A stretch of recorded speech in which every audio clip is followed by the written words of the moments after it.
on Father's Day back in like 2012, I was hanging out at my parents' place with my dad and my mom and my sister, and the call came in for a seriously injured hiker on Crown Mountain. And so as it was in the household at that time, everything got dropped. All our gear was thrown in the car, and we were on our way down to the heli base. And we were the first two in the helicopter. My dad, an ALS paramedic and the search manager, and myself, sort of the rescue tech medic, not an ALS paramedic. And we ended up getting into the area where the person had injured himself, and it was terrible weather, low cloud ceiling, icy, steep. He was actually in a gully in a waterfall with a broken femur, and the access point was a 45 to 50 degree slope with pretty much a fatal run out below it. So when we went in there, we were exposed to significant fall hazard.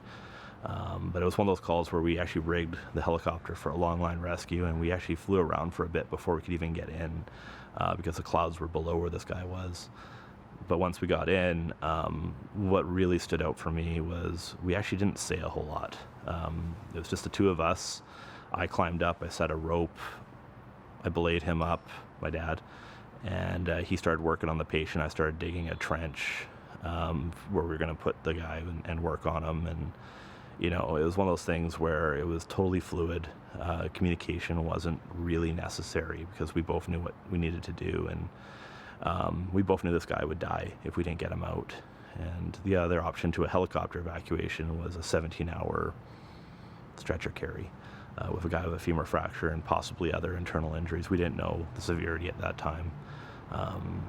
And you know, this is all sort of punctuated by a guy who was obviously in pretty dire straits. And sure enough, the clouds actually opened up for us. We had a very short window, and my dad took him out, and I got left behind with another member who had hiked up from the valley, and we had to find our own way out. And the individual who had injured himself, he went out with my father and was in the hospital 45 minutes later with a surgical team working on him. Survived, and he's out hiking nowadays. He gives every year to the team, and yeah, he knows that that was one of those calls where it could have gone the other way. It was a mid-afternoon. I was having a coffee with a buddy on the deck. Pager went off. So being on-duty search manager, responded to it, and they said, "There's been a call for help up in Mount Seymour."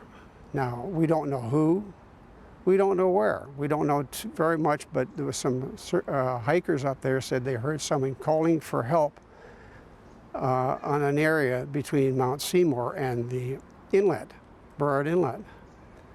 Well, you don't have much to go on when that happens. So I called it what we call the hasty team, a search team that would react very quickly. It sent them to the area that we thought the calls were coming from. Again, not knowing who, how many, or whatever. So we just waited, and finally the parking lot got down to one vehicle. So the police ran the plate, and they came up with the name Charlie Musso, which actually stunned me because Charlie Musso was a guy who worked in the very same office I worked, and in fact, the next office. And he told me that he enjoyed hiking, but he wasn't an adventurous. In other words, he would not be walking off a trail. Also, I would learn that he had dropped his son off at the P&E because this happened in 1987, Labor Day, and his son was to be picked up by Charlie. So I thought, well, this is strange because something serious must have happened to him because he's not picking up his son. Spent an entire week looking for Charlie. I had boats going up the inlet, checking the shoreline. 442 Squadron sent their twin screw helicopter over. There were a total of 480 searchers looking for him. It was just an intense search. I found it quite stressful because it was someone that I knew, and I knew very personally. And it's really difficult when you've exhausted every area you can to go to the family and say, "I'm sorry." we have to terminate the search. We will continue, but ad hoc. There's nothing else we can look. There's nowhere else we can look for them. And to this day, nothing has been found. Theta Lake it feels like it's probably 7 or 8 years ago now, but it's definitely one of the more significant calls that I've been on in my time here. But really it was 2 snowshoers that were out hiking middle of winter near Mount Seymour. Very tough conditions, like a melt freeze condition where snowshoes have a real hard time of biting into the surface, and they both slipped on a traverse, and they fell probably about 1,000 feet, through the trees, over some vertical cliff bands, just before dark, of course, because that's always when this stuff happens.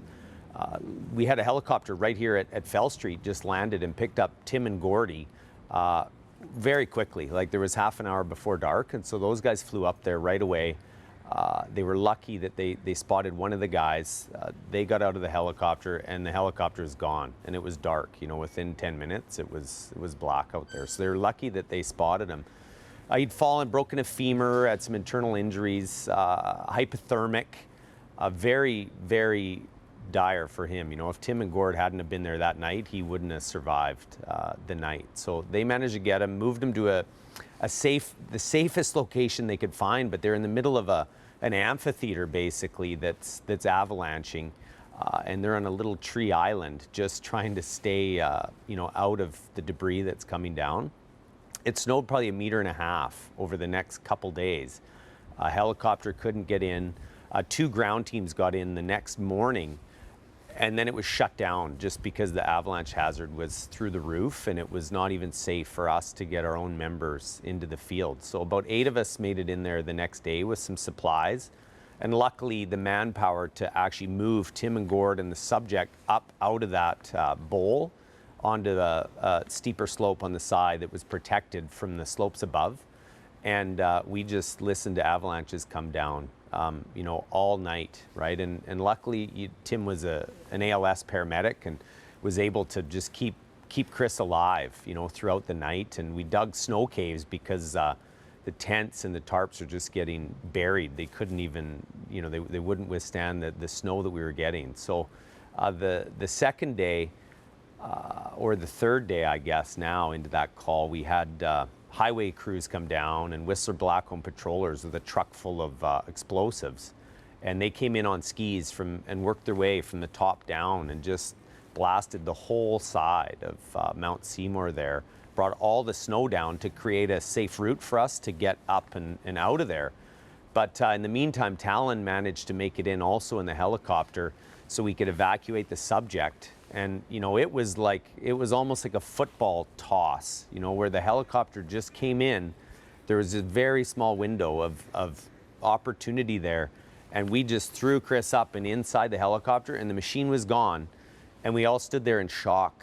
Just couldn't believe it actually had happened, And once Chris was gone, and it was just our crews there, having to deal with getting ourselves out, it was we all felt a lot better actually.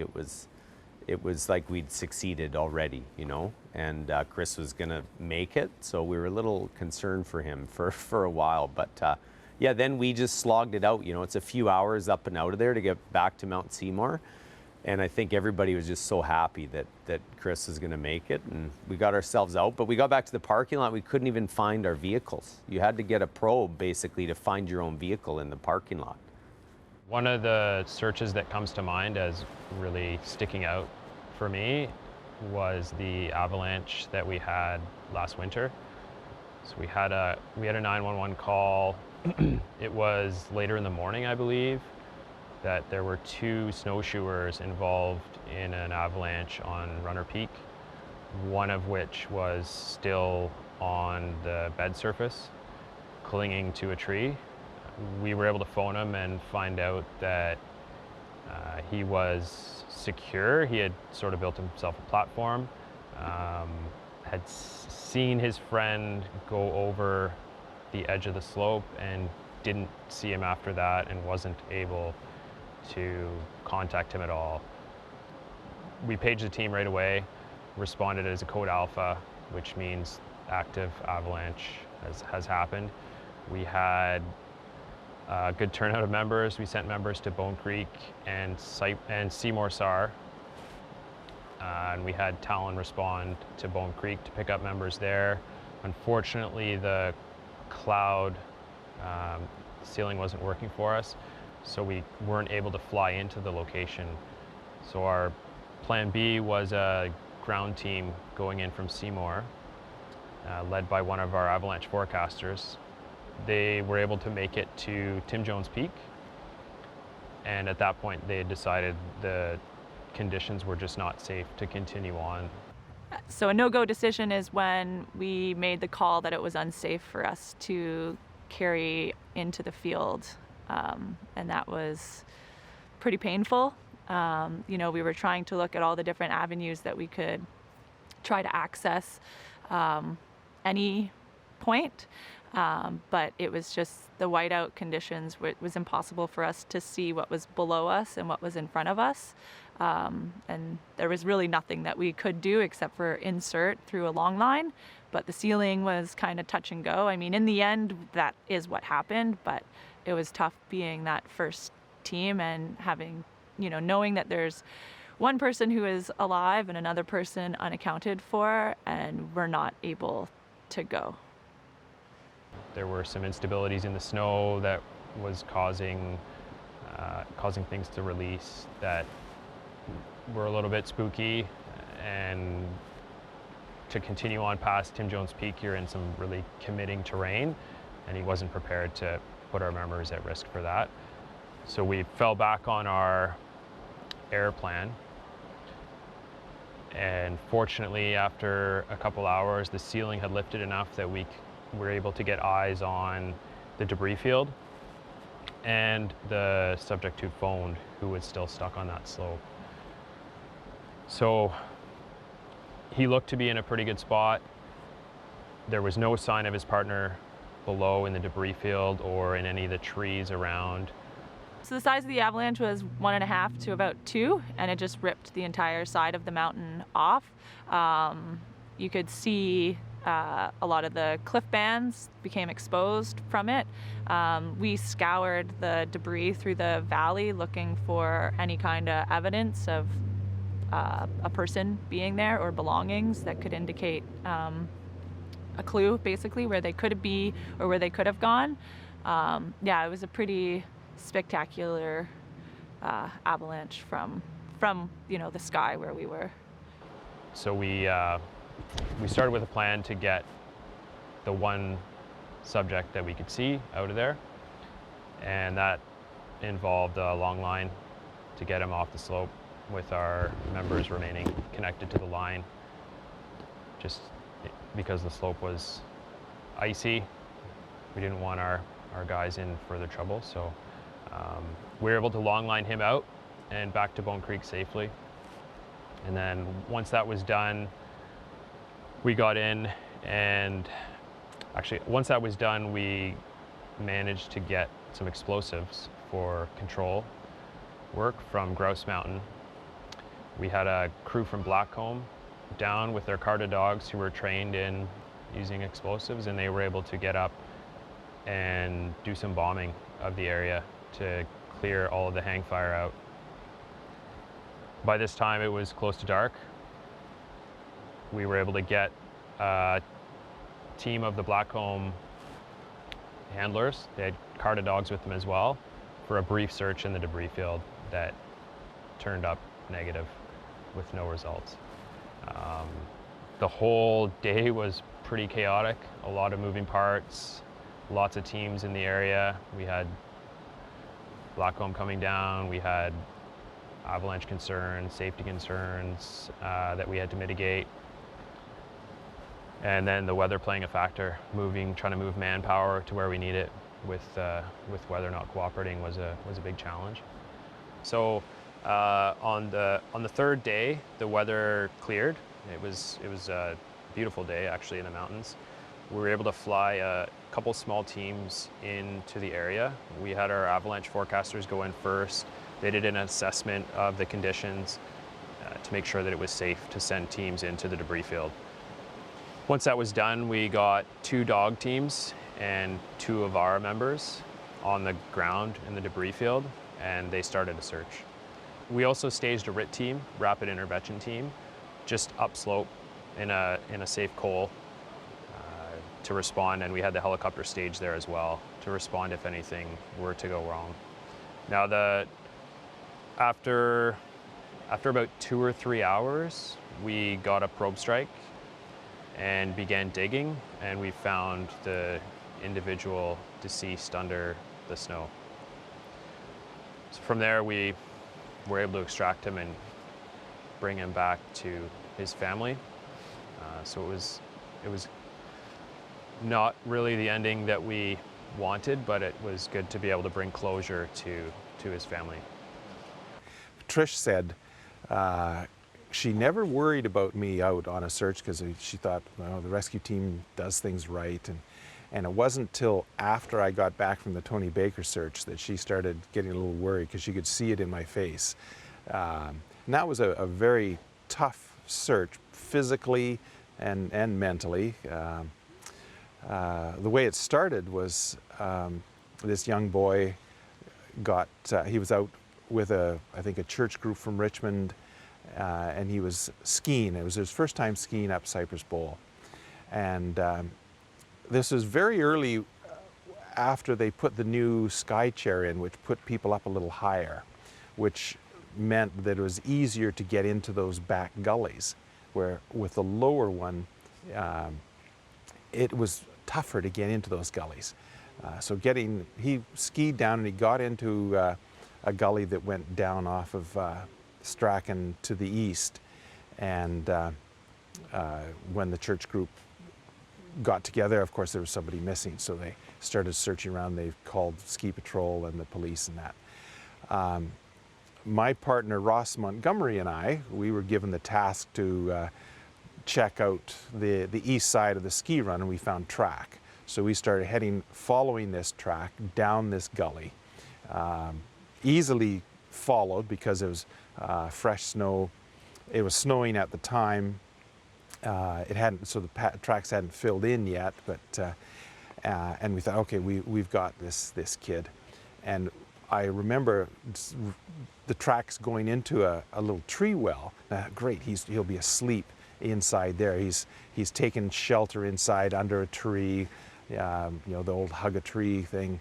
We get there, and you can see that he'd been there for a little while, and then I guess gotten cold, and there's his tracks out the other side.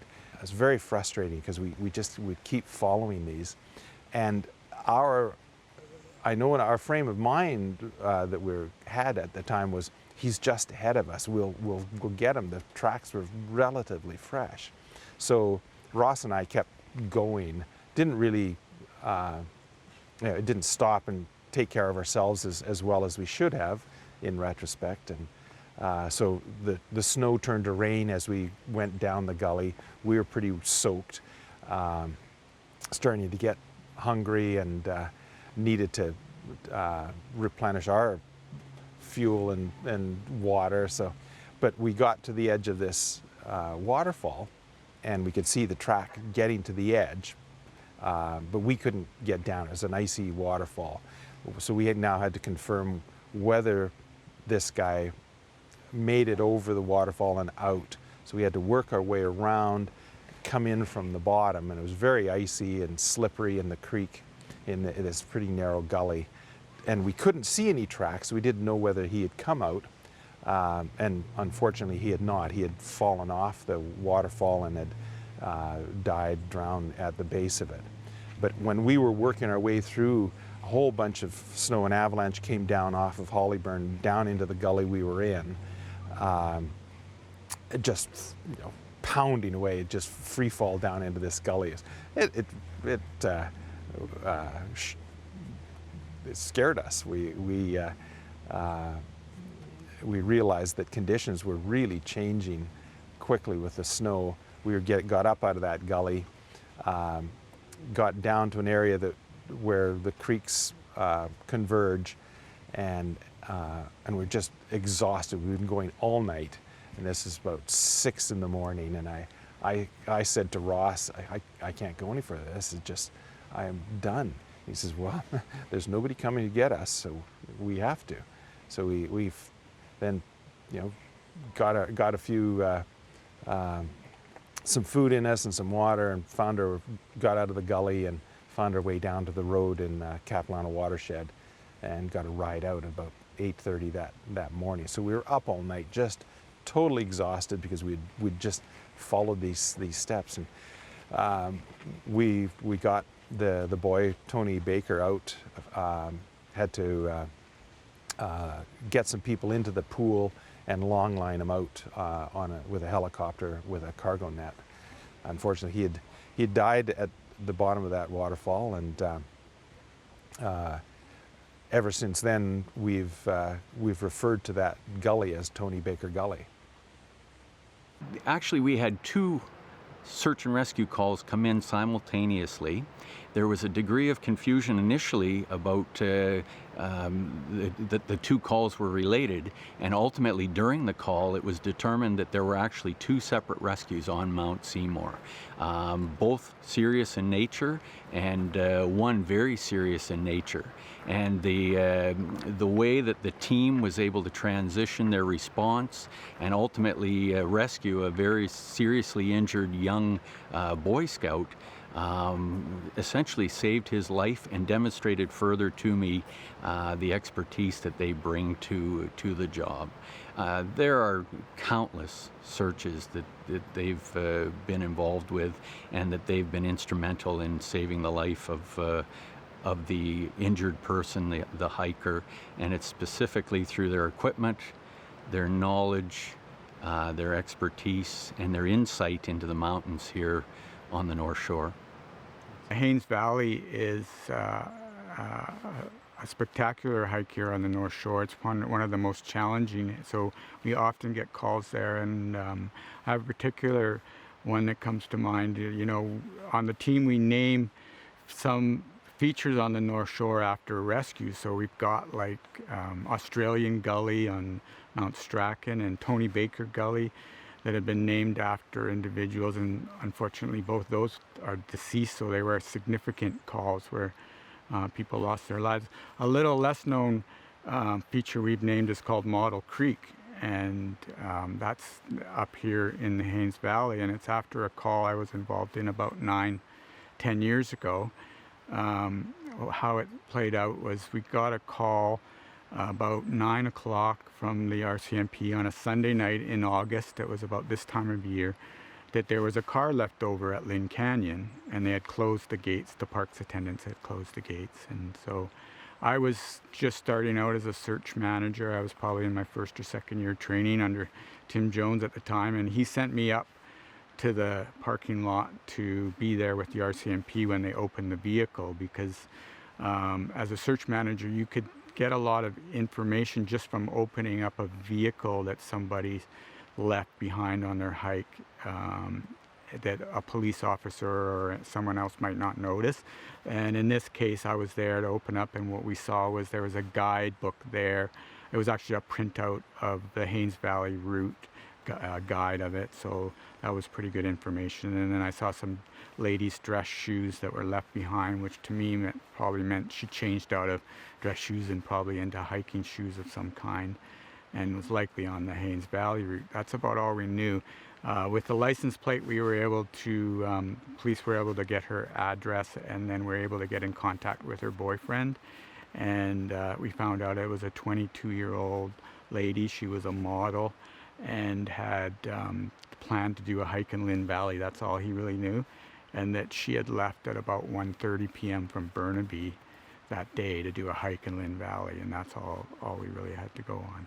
So that started to get our concern level up, is that if you're leaving from Burnaby at 1:30 to do a very significant hike by yourself, with low level of experience, we started to think she's probably in trouble up at Haynes Valley. Haynes Valley is a significant route. It's about 15 kilometers. It's a challenging hike, about 8+ hours. And we've had several deaths on that route. What makes it most difficult, it's not so much the terrain, although it's pretty arduous. You climb boulder fields and and shoulders of mountains. It's such a remote place with no cell service. So we get a lot of people that get into trouble and then they can't call for help. And it's such a big area to try and search. So we started to get concerned about her, especially, you do the math, she probably started way down at Lynn Canyon. And then if it's 8+ hours, that gets her finished after dark, and she wasn't available. So what we did is our standard response for Haynes Valley is to try and approach it from both sides. So I led a team, just myself and another team member, Jackie, hiked up the Lynn Headwaters Trail here, and we sent another team from the Grouse side where the hike ends, and they went up the Sky Ride, and they were going to start the trail from that side. So we started up the trail probably about 10:30, 11 o'clock. So it's already dark, and then Jackie and I were hiking up our way. And we have different ways to try and attract people. We have loud hailers. We started to use bear bangers that people use to scare bears away. They make such a loud noise, bigger than a rifle shot, so you can hear them a long way. So at this particular time, we were carrying loud hailer, bear bangers, and parachute flares, which is another way to attract people. It's like a giant Roman candle that you can fire up this flare up into the air, and it slowly descends, and it makes a lot of noise, and it's really bright. So we were carrying those, and we were mostly using the loud hailer up the trail and not getting any response from anyone. And then we got to a significant junction at Lynn, where this Lynn Headwaters Trail meets the Haynes Valley Trail, and you've got to make a left turn that a lot of people miss. So we were checking that to see if she had actually missed the turn and headed up to Lynn Lake. That's often where we might find people. And she didn't look like there was recent sign on that Lynn Lake Trail, so we think she probably made the turn. So we kept going, and we were calling out but not getting any response. And then we got into the Haynes Valley proper, and it's getting quite late now. It's probably 2 a.m. And the other team that was coming from Grouse was starting to approach us.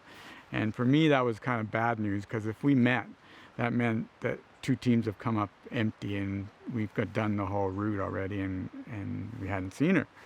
So I figured the other team was probably about a half hour away. And so we're hiking along, and then Jackie and I crossed this creek gully, and it was quite a clear night. And to me, it was just significant how big an opening. We crossed a dry creek gully that crossed the trail. And it was like a boulder field that went up, and it was a big opening. And I just said to Jackie, I think this is probably a good spot to launch a parachute flare. Why don't we hadn't tried those. We tried the bear bangers and everything else. Let's launch a parachute flare. So I launched a parachute flare up that creek.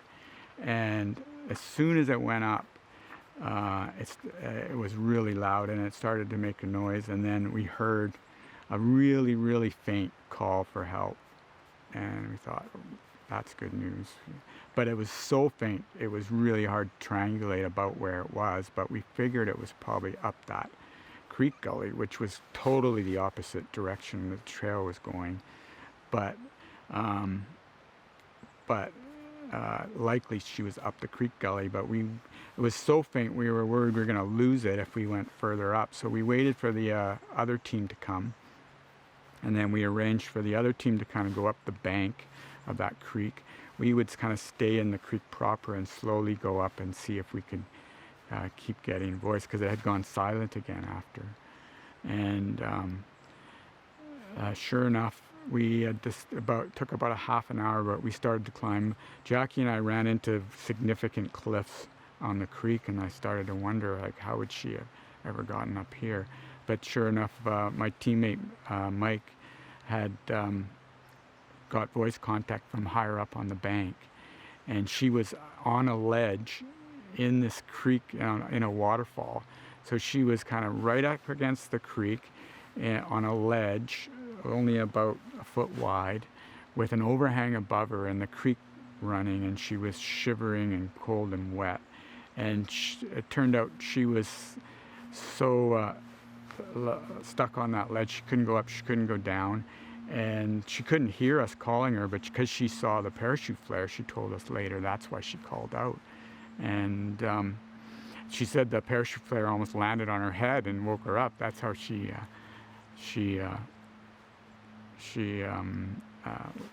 woke up and then called for us. So Mike climbed, and he said it was a difficult climb, free climb tour, but then didn't recommend that his teammates or anybody else come up. So what we did is we called for a helicopter rescue, and by then it's like 4 a.m. and it's starting to get light enough for a helicopter to fly at 5 a.m. So we waited about 2 hours. A helicopter came. We rigged a long line rescue, and we plucked her off that ledge with the long line to our helipad at Haynes Valley there. And then we all got to fly out together in the helicopter, and it was an interesting experience where you really feel like you probably saved that person's life that day, because it was just by a matter of fluke I had decided to launch that parachute flare. And I think if we hadn't done that, she'd probably still be up there, because we wouldn't have seen her from the air. She was getting hyperthermic. She probably wouldn't be strong enough to call out much longer. And then flying out that morning with the doors off the helicopter and the sun coming up, it was just quite an experience just to be, this is a great team I'm part of, and got to get home in time to have a shower and get to work in time. So we decided to name that creek Model Creek after the model that we rescued there. And a bit of backstory on her: she had hiked Haynes Valley once with her father a couple of years ago and decided she wanted to do it herself, but she didn't really realize what she was getting herself into. In the late 80s, we had a number of washouts on the Squamish Highway, and one of them was, and one of the earlier ones was at an area called M Creek. And what happened then was a bridge actually was blown out from a log jam, or by a log jam, and there was a gap in the highway. We, North Shore Rescue, along with other rescue and fire departments and police, and all of us were responding to that particular situation where when we got there, we basically saw a lot of water and a big gap, but several vehicles had been apparently unable to stop and went into the abyss, as it were, between where the bridge had once been.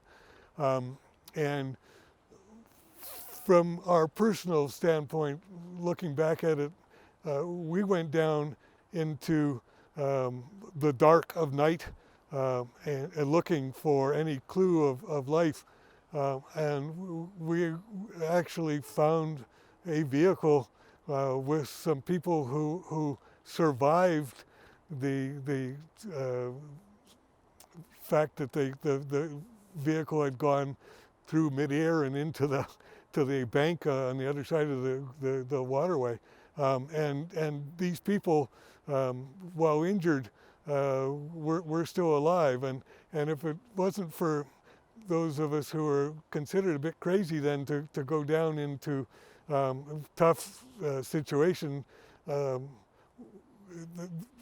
satisfaction that came from finding those people and being able to deal with them was really quite gratifying. The other one was, again, a similar type of activity where in fact, the bridge at one of the creeks was overcome by a rock slide. And when we came around the corner to arriving at the scene, I'm looking up, instead of looking forward, I'm looking up in the air at the water rushing along this embankment. The road was completely covered, the road being the highway, and the Squamish Highway. And what we ended up having to do was rappel down the side of the cliff to warn all the neighbors, we commandeered a train. We moved people, close to 40 of them, out of the community that was threatened for this flood. We involved the ferries to provide light to us to work on the mountainside. They brought their big spotlights from a ferry to assist us. When we were finished, we'd moved 50 people and a dog out of the community onto a freight train that had dropped its load of cars and brought up the engines and moved those people back to safety. Unfortunately, there was one person lost in that activity or that evening, but it was an incredible action that several of us got to participate in. That when we were finished, we said that the training we undertake really pays off in a situation like that, and it certainly did in this case.